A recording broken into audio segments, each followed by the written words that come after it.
자, 안녕하세요 여러분, 대규씨입니다. 자, 오늘의 주요 뉴스 시작하도록 하겠습니다. 자, 점점 이제 뉴스의 양이 조금씩 이제 바이러스 관련된 뉴스에서 좀 많이 넘어가고 있어요.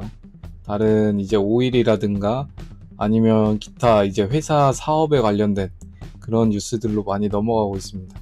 어제 긴급하게 이제 헤드라인으로 나왔던 뉴스가 이제 스페인의 경우 사망자가 줄어드는 이제 추세에 있었는데, 그렇다라고 많이 언급을 했었는데 다시 한번 최대치로 증가를 하는 그런 모습이 있었습니다. 오늘도 757명이 전 24시간 내에 사망하신 걸로 이제 발표가 되고 있습니다. 그래서 그 부분이 있고요. 이제 국내 한번 주요 뉴스 한번 봐볼까요? 자, 저희도 해당되는 거죠. 저희한테도 해당되는 거기 때문에 한번 잘 봐주시기 바랍니다. 자, 3월 가계대출 규모가 정책 모기지론, 이번에 정책 모기지론 포함해가지고 910조가 된다라고 합니다. 이 중에 뭐 제 것도 있겠죠. 여러분들 것도 아마 뭐 많이 있겠죠. 누가 이렇게 돈을 많이 빌리는지 전월 대비 9.6조가 또 증가했습니다. 도대체 누가 빌리는 거야? 네, 일단은 이제 빚 자체는, 대출이라는 그 빚 자체는 어차피 시장에는 좋습니다. 시장에 좋은 거예요. 그러니까 빚 자체가 돈의 이제 유동이라고 보기 때문에, 그래서 빚은 그렇게 나쁜 건 아닙니다. 다만 제 개인적인 입장으로서 이제 갚는다고 생각을 하면, 그죠? 빚도 나오죠. 빚동 싸죠. 이제 9.6조 갚으려면. 빚이라도 한번 조 단위로 한번 빌려보고 싶네요. 자, 일단 가계대출은 그런 상황이고, 그래서 굉장히 높은 상황입니다. 높은 상황이고, 이 대출 자체가 일반적으로 이제 작년까지만 해도 이제 대출의 큰 규모는 대부분 이제 부동산, 즉 개인이 뭔가 살 집을 마련을 할 때, 또는 우리가 뭘 땅을 산다든가, 아무튼 뭐 이런 부동산 투자에 이런 거에 많이 대출이 늘어났다면, 지금 현 상황은 아마도 이제 개인 사업이라든가 아니면 개인 이제 생활권에 힘듦이 조금 있다던가. 근데 제가 한번 생각을 해봤더니 3월이라고? 3월이면 여러분, 그 개인들이 삼성전자 8조 원, 지금 8조 원 매수할 때 그때 아닙니까? 약간 딱 느낌이 9.6조가 마이너스 통장인 느낌이 조금 듭니다. 그래서 저한테도 굉장히 전화가 많이 오는데, 그거에 마이너스 통장이 아닌가, 그런 생각 한번 해봅니다. 기업 대출도 역시 3월에 18.7조 원 늘어나면서 2009년 이후, 금융위기 이후 최대치를 기록하게 됩니다. 자, 기업도 역시나 힘들죠.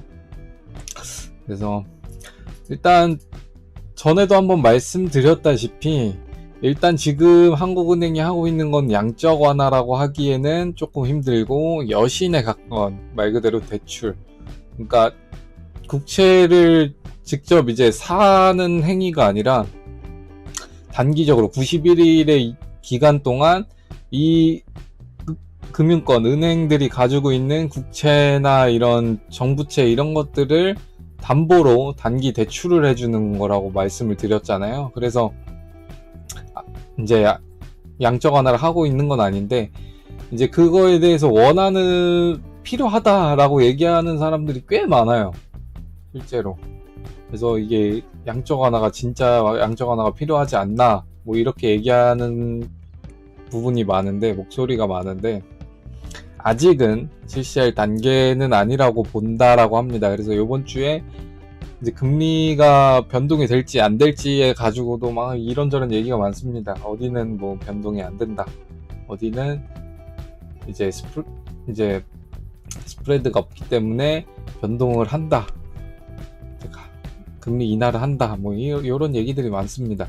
그래서 이 부분은 조금 더 지켜봐야 되고, 이렇게 된다라면, 양적 완화를 직접적으로 실시를 한다면 전체적인 자산 가치가 같이 올라간다라고 보시면 됩니다. 자산 가치가 같이 올라가고 주식이나 뭐 부동산 실제로 돈이 투입이 되는 겁니다. 그렇게 보시면 될 것 같고, 일단 문재인 대통령이 이제 수출 기업들을 위해 36조 원 이상의 무역금융 추가 공급 예정이고요. 17.7조 원 규모 내수 보완을 한다라고 말을 했습니다. 그래서 추가적인 정책들이 더 나올 것으로 예상을 하고 있습니다. 그래서 위에 양적 완화는 이제 통화 정책이고, 이제 문 대통령이 얘기하는 요런 이제 무역 금융이라든가 내수 보완이라든가 요런 것들은 재정 정책에 해당되는 거기 때문에 좀 다른 입장에서 보시면 되겠습니다. 어찌됐건 통화 정책은 시장의 돈의 유통 부분, 얼마나 많이 유동성을 가지고 있는지 그런 거를 이제 늘렸다 줄였다 하기 위해서 하는 게 통화 정책이고요. 재정 정책은 말 그대로 이제 나라 살림을 잘 해주기 위해서 붓는 돈이라고 생각하시면 되겠습니다. 자, 오늘 이 뉴스가 나오고 나서 정말 막 많은 사람들의 욕이 제 귓속에 들렸는데, 422개 유흥업소 19일까지 영업 금지. 이건 서울시고요. 경기도 PC방, 학원, 노래방, 클럽 등 이제 19일까지 영업 금지. 자, 우리나라에는 어마어마하게 전 세계에서 비교도 안 될 정도로 많은 PC방과, 그죠? 뭐 중국은 모르겠습니다. 아무튼 엄청난 PC방과 엄청난 노래방과 교육열이 엄청나죠. 엄청난 학원들, 그리고 또 뭐 유흥업소들, 저는 한 번도 안 가봤습니다만 뭐 그런 업소들이 엄청나게 많습니다. 엄청나게 많아요. 뭐 엄청 뭐 부자라서 이런 걸 하냐, 뭐 기업들이 하는 것도 아니고, 기업들이 하는 곳도 있지만 대부분 이제 개인 사업자예요. 소상공인이란 얘기죠. 근데 이거 19일까지 영업을 강제로 못하게 한다는 거. 그러니까 강제로 돈을 못 벌게 한다는 거. 그냥 강제로 하지 않아도 돈이 안 벌릴 판국에, 영업이 제대로 되지 않을 판국에 아예 영업을 금지시켰다. 요런 것들을 봤을 때, 글쎄요, 어제 얘기했던 마이클 버리 빅쇼 주인공이 했던 얘기가 떠오릅니다. 바이러스 자체의 위험도보다 지금 강제로 못하게 하고 있는 거, 집 밖에 못 나가게 하고 있는 것들이 바이러스보다 더 위험하다. 요런 얘기가 있는데, 요게 갑자기 떠오르더라고요. 그리고 주변에 꼭 한두 명은 있잖아요. 친구나 뭐 이제 선배든 뭐 해가지고 PC방이나 노래방 뭐 요렇게 하시는 분들 꼭 있잖아요. 그러니까 얼마나 이분들이 힘들겠습니까? 당장 생활을 해야 되는데. 그래서 그런 지원들이 좀 있긴 있겠지만, 그래도 굉장히 좀 여파가 심하지 않나, 곡소리가 좀 크게 들리지 않을까라는 생각을 합니다. 자, HLB라는 이제 회사에서 자금 확보 위해 600억 원 규모 단기 차입금 증가를 결정했다라고 합니다. 단기 대출을 하는 거예요. 대출을 하는데 HLB가 자기 자회사 이제 주식을 담보로 600억 원 규모를 대출을 했다라고 합니다. 그래서 이제 지금 공항이나 이런 데가 사태가 다 마비가 됐잖아요. 뭐 항공사들도 막 전면 교대 근무에다가 70% 이상은 뭐 아예 유급 휴가로 보내버리고, 뭐 이런 형태의 지금 어떻게 보면은 실업공항 같은 그런 것들이 오고 있는데, 공항이 워낙 사업이 잘 안 되다 보니까 지금 롯데 신라 이 면세점을 이제 인천공항 면세점에 입점하는 것을 이제 자체적으로 권한을 포기를 한 거예요. 돈만 나가니까. 아예 마이너스잖아요. 그래서 아예 포기를 했고, 이제 완전히 이제 확정이 난 건 아니지만 포기를 한다라는 이런 얘기들이 계속해서 나오고 있습니다. 이제 반면에 현대백화점 면세점은 이제 계약을 체결을 했고요. 어떤 이런 이제 면세 회사들을 위해서 뭔가 조치가 또 있겠죠. 왜냐면 이 회사들도 지금 인천공항에 근무하시는 분들이 어마어마하게 많을 거예요. 그래서 또 실업과도 연관이 되어 있기 때문에 그 부분은 조금 변동사항이 앞으로 조금 있지 않을까 예상을 해봅니다. 이건 또 삼성전자 매수 이후에 엄청난 뉴스인데, 이제 원유값이 너무 싸다 보니까 이제 원유값이 뭐 배럴당 한 20달러 이제 20달러 중반 정도 이제 왔다 갔다 하고 있으니까 이제 개인들이 작년을 생각하는 겁니다. 이제 주식처럼 원유도 상승하지 않을까. 그죠? V자 반등.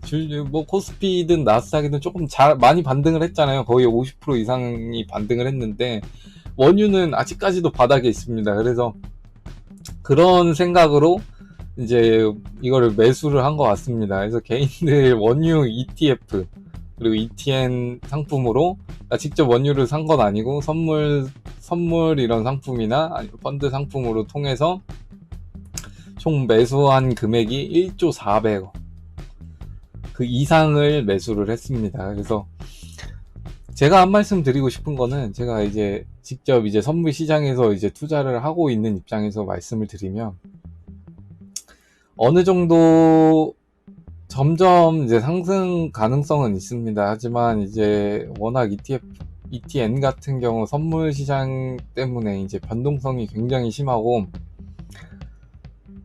제가 ETN을 직접 투자를 해보진 않았지만 아마도 이제 월물이 바뀌게 되면 그걸 유지할 경우 월물이, 그러니까 매월 세 번째 주라고 보시면 되는데, 그때 바뀌게 되면 지금 다음 월물과 지금 월물의 가격 차이가 거의 5달러 이상이 납니다. 5달러면 굉장히 큰 거거든요. 지금 24달러 정도의 원유 선물이라고 하면 29달러에 지금 거래가 되고 있는 거예요. 그래서 만약 이게 유지되는 상태로 올 말까지 이제 월물이 변경이 된다면 그 비용이 발생을 합니다. 어쨌든 롤오버라고 하죠. 그러니까 선물을 현 월물에서 다음 월물로 넘어갈 때 이제 그 차이에 발생되는 그 비용인데, 그런 비용들까지 고려하신다면 지금 원유에 투자하는 것이 바람직한가, 그런 것들은 한번 생각해 보실 필요가 있어요. 만약에 원유를 직접 투자를 하고 싶으시다면 제 라이브 방송 저녁 8시부터 진행이 되는데요. 해외 선물 방송이 있습니다. 그래서 그쪽으로 뭐 직접 투자를 하셔서 월물 변경 전에 뭐 변경 날짜도 알아보고 뭐 어떻게 흘러가는지 알아보고, 월물 변경 전에 그거를 미리 매도를 했다가 다음 월물을 매수를 하는 그런 형태로, 그럼 비용을 따로 지불하는 건 아니죠. 그래서 그런 형태로 한번 투자를 해보시는 것도 나쁘지 않을 것 같습니다. 그래서 라이브 방송 선물 시장 한번 같이 오셔서 보시면 재밌을 것 같습니다. 자, 다음은 국외 해외 주요 뉴스인데요. 아마존이 이제 shipping, 그러니까 운송 서비스를 중단을 합니다. 그러니까 딜리버리는 아니에요. 그러니까 배송 서비스는 아니고 운송 서비스를 중단을 하는데, UPS나 뭐 페덱스 뭐 이런 경쟁사들이 있죠. 그래서 그런 업체들과의 경쟁을 하던 이제 shipping 서비스를 6월부터 중단을 한다라고 합니다. 어차피 아마존은 최고니까요. 그래서 딜리버리 서비스에 지금 수요가 너무 많이 늘어나다 보니까, 집 앞 배송을 해주잖아요. 그러니까 수요가 너무 많이 늘어나다 보니까 이 부분을 조금 더 확대하고 좀 확장하고 그렇게 하기 위해서 그렇다라고 얘기를 합니다. 그 테슬라의 경우에는 이제 최대 30% 정도의 임금 삭감을 계획 중에 있는데요. 보통은 임원 이상들이 20% 이상을 삭감을 하고 그 외에 한 10% 정도 전 세계 동일하게 그렇게 동일 조건에서 진행을 한다라고 하고, 지금 셧다운되어 있는 공장은 5월 4일 정도를 예상을 하고 기점으로 정상 가동을 예상을 한다라고 합니다. 근데 다만 이제 공장에서 직접 막 생산을 하시는 그런 인원들 있잖아요. 그런 분들의 경우에는 이제 재택근무를 했을 때 뭐 할 수 있는 게 없잖아요. 그렇기 때문에 급여가 지급이 안 된다라고 합니다. 그래서 사무직을 해가지고 집에서도 일을 할 수 있는 직원들은 유급이 되는 거고요. 그렇지 못한 경우 공장 셧다운 때문에 집에 계시는 분들은 무급이 되는 겁니다. 그래서 지금 요런 테슬라 같은 큰 자동차 업체들 그렇게 보니까 자동차 시장도 지금 현대자동차도 얘기가 많이 나오고 있죠. 셧다운, 울산 공장 셧다운 뭐 이런 얘기가 많이 나오고 있는 걸로 보니까 상당히 어렵습니다. 쌍용 자동차도 한번 얘기를 드렸었죠. 쌍용 자동차는 거의 위기 상태에 있는 거고, 여러 전 세계 자동차 회사들이 솔직히 지금 같은 상황에 자동차를 구매를 하시는 분은 돈이 많아도 딱히 없잖아요. 그죠? 지금 워낙 이제 바쁜 일상을 살다 보니까 어디 돌아다닐 일도 없고, 워낙 바쁜 일상이라보다 이제 바쁜 현재 이슈들이 돌아가고 있다 보니까, 그래서 자동차를 사시는 분들은 크게 없을 거라고 생각을 해요. 그래서 현재로서는 자동차 산업들이 조금 어려운 상황에 있는 것으로 보입니다. 자, 레리 커들로우 경기 재가동을 약 4주에서 8주 정도 안으로 본다고 합니다. 이분은 제가 뭐 이 영상에 이분을 언급할 때마다 뭐 나오는 얘기지만, 이분은 백악관 경제 고문입니다. 경제 고문이기 때문에 이분이 얘기하시는 게, 그래서 경기 재가동이 약 4주에서 8주 안에 이제 가능할 것 같다라는 그냥 예상이죠. 이분이 뭐 의사도 아니고 바이러스에 대해 뭐 얼마나 아시는지는 잘 모르겠지만, 현재 바이러스 추이로 봤을 때 그 정도로 본다라고 얘기를 하시는 것 같아요.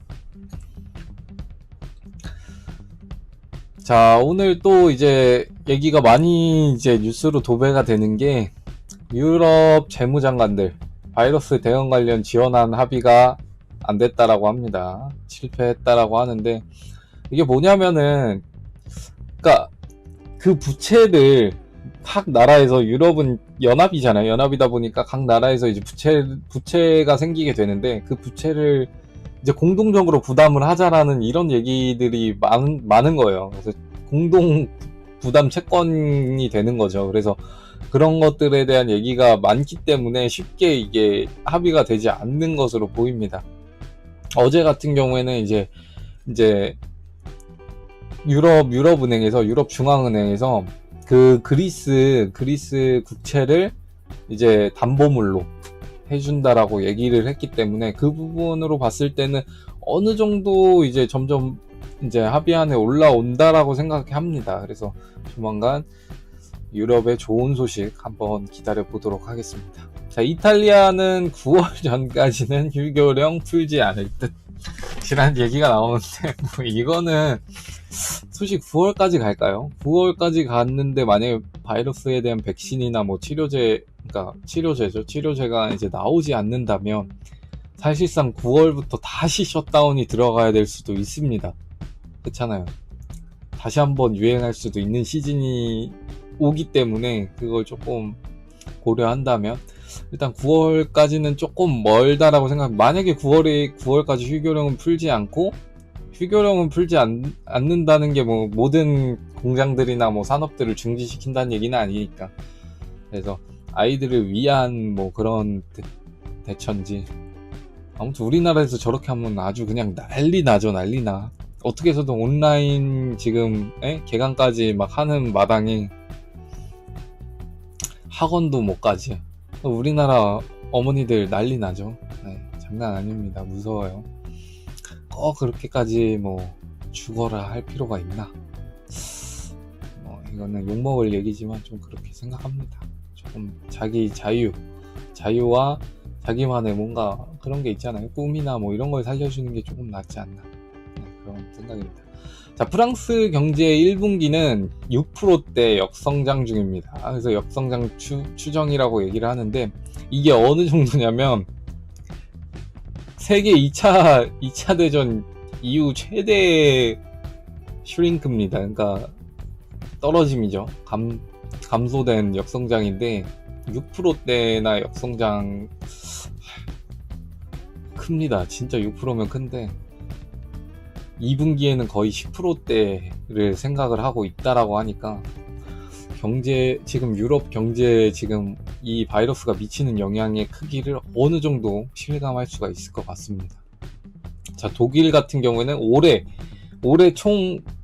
한 해 동안 4.2% 역성장이 예상이 되는데, 독일은 굉장히 산업적으로도 이제 발전이 된 나라죠. 그렇기 때문에 독일의 4.2% 역성장 예상은 굉장히 크다라고 보여집니다. 자, 이거는 이제 원유 아까 ETF, ETN 사신 분들에게 조금 좋은 소식이 될 수가 있는데요. 인도에서도 오일 비축량을 증가시키기 시작했다 라는 이런 뉴스가 있습니다. 그러니까 한 일주일 전쯤 지난주에 이제 중국 그리고 국내, 그러니까 한국 이런 식으로 비축량 증가시키기 시작, 이렇게 이건 정부에서 하는 거겠죠. 그래서 비축량 증가시키기 시작했다라는 뉴스들이 나오고 있는데, 아무래도 전 세계적으로 그러니까 오일을 생산을 많이 하지 않고 그러니까 수요가 많이 필요한 나라들은 지금 가격이 워낙 싸다 보니까 그런 비축을 하는 그런 행위들을 많이 할 것으로 생각을 합니다. 그래서 그 부분 참고하시면, 수요가 지금 한 4월 예상이 한 8천만 배럴, 7,700만 배럴 일간 수요가 이 정도가 되는데, 생산이 1억 배럴 정도가 되잖아요. 1억 배럴이 되기 때문에 거의 뭐 2,500에서 3,000 정도가 이제 차이가 나는 상황입니다. 수요와 공급이. 그래서 지금 감산을 1,000만을 해도 솔직히 수요에 한참 모질라지만, 제가 말씀드렸다시피 7,700만이 예상치보다는 조금 낮은 상황일 거고, 대신에 이러한 이슈들 때문에 인도 오일 비축량 증가, 중국, 한국 뭐 이런 식으로 전 세계가 어느 정도 오일 비축량을 증가시킬 거고, 어느 정도 수요가 조금 올라오긴 할 겁니다. 올라오긴 할 거기 때문에 수요는 올라오지만, 지금 제일 문제는 수요가 공급하고 동일하게 올라온다 하더라도 이미 오일 탱크에 쌓여있는 물량이 문제라는 겁니다. 오일 탱크가 거의 꽉 찼어요. 올해 중반, 이게 만약에 오펙 회의가 계속 느긋느긋 지나가면서 한 6월이 되면 더 이상 오일 탱크 저장고에 오일을 담을 곳이 없습니다. 생산해서 놔둘 곳이 없다라는 얘기예요. 생산하면 뭐합니까? 뭐 바닥에 버릴 수도 없고, 그죠? 그러면 자체적으로 뭐 강제 중단이 돼버리는 사태까지도 나올 수가 있겠죠. 그래서 이 부분은 참고하셔서, 그러니까 오일과 관련된 정보들은 제 라이브 방송에 오시면 제가 상세하게 얘기를 또 해드리고, 같이 돈을 버는 투자를 함께 하실 수가 있기 때문에 한번 와보시고, 원유 스프레드 아까 말씀드렸다, 지금 $5 이상의 차이를 원유 선물 같은 경우에 한 달 기준입니다. 그래서 한 달이 지나가면 다음 월물이 또 나오고, 한 달, 그래서 매달 이제 새로운 월물이기 때문에 매달 이 스프레드에 관한 이제 롤오버 비용이 만약에 발생이 될 겁니다. 그렇기 때문에 선물을 직접 투자를 하시던가, 그런 방법도 나쁘지 않습니다. 그래서 한번 오셔가지고 ETF처럼 이제 원유 관련된 회사들을 사는 그런 게 아니라면 ETN을 하실 바에는 선물 투자를 한번 해보시는 걸 추천드리겠습니다. 그러면 오늘 뉴스는 여기서 마감을 하도록 하고요. 라이브 방송에서 뵙도록 할게요.